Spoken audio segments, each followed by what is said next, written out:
സ്വപ്നം കണ്ടതുപോലെ സന്തോഷകരമായ വിവാഹ ജീവിതം നയിക്കുകയാണ് ഇൻഫ്ലുവൻസർ ദിയ കൃഷ്ണയും ഭർത്താവ് അശ്വിൻ ഗണേഷും. ഏറെ നാളത്തെ പ്രണയത്തിന് ശേഷമാണ് ഇരുവരും വിവാഹിതരായത്. ആഘോഷപൂർവ്വം നടന്ന വിവാഹത്തിന്റെ ദൃശ്യങ്ങൾ സോഷ്യൽ മീഡിയയിൽ വൈറലായി. ദിയയുടെ ജീവിതത്തിലെ പല ഘട്ടങ്ങൾ കണ്ടവരാണ് ഫോളോവേഴ്സ്. കാത്തിരുന്ന് നടന്ന വിവാഹത്തിൽ ഏവരും സന്തോഷിച്ചു. ഇപ്പോഴിതാ വിവാഹ ജീവിതം മാസങ്ങൾ പിന്നിട്ട വിശേഷങ്ങൾ പങ്കുവെക്കുകയാണ് ദിയയും അശ്വിനും. വിവാഹശേഷം പുതിയ വീട്ടിലാണ് ഇവർ താമസിക്കുന്നത്. പുതിയൊരു ജീവിതം തുടങ്ങിയപ്പോഴുള്ള മാറ്റങ്ങൾ ഇരുവരും യൂട്യൂബ് ചാനലിലൂടെ പങ്കുവച്ചു. 2 മാസത്തോളമായി പുതിയ വീട്ടിൽ ഇവർ താമസം തുടങ്ങിയിട്ട്. തുടക്കത്തിൽ ചെറിയ ബുദ്ധിമുട്ടുകൾ ഉണ്ടായിരുന്നെന്ന് ദിയ പറയുന്നു. വീട്ടിൽ നിന്ന് മാറി നിന്നപ്പോൾ പുതിയ വീടുമായി പൊരുത്തപ്പെടാൻ 2 പേർക്കും സമയമെടുത്തെന്ന് ദിയ വ്യക്തമാക്കി. ഇതേക്കുറിച്ച് അശ്വിനും സംസാരിച്ചു. എന്ത് ചെയ്തിട്ടും വീടാകുന്നില്ലായിരുന്നു. ആദ്യമായി മാറി നിന്നതിന്റെ ഫീലായിരിക്കും. ഞാനും ദിയയും മാറി നിന്നിട്ടില്ല, പിന്നെ അത് ശീലമായി. വീടിന് വേണ്ടി കുറെ കാര്യങ്ങൾ ചെയ്തു. എല്ലാവർക്കും ഇങ്ങനെ ഒരു തോന്നൽ പുതിയൊരു ജീവിതം തുടങ്ങുമ്പോൾ ഉണ്ടാകുമെന്നും അശ്വിൻ വ്യക്തമാക്കി.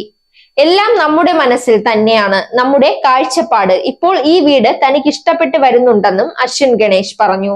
ഇന്ന് വീട്ടിൽ കുക്ക് ചെയ്യാൻ തുടങ്ങുകയാണെന്നും അശ്വിൻ ഗണേഷ് പറഞ്ഞു. ഇതേക്കുറിച്ച് ദിയയും സംസാരിച്ചു.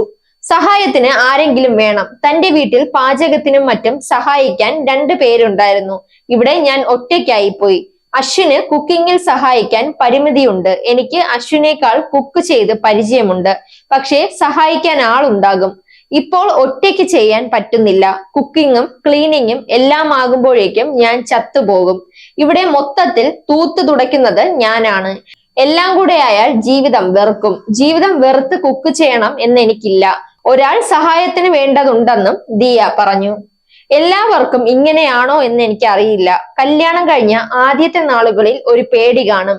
എനിക്ക് ആ ഫീൽ ഉണ്ടായിരുന്നു. എല്ലാം സ്വന്തമായി നോക്കണമെന്ന ഭയം.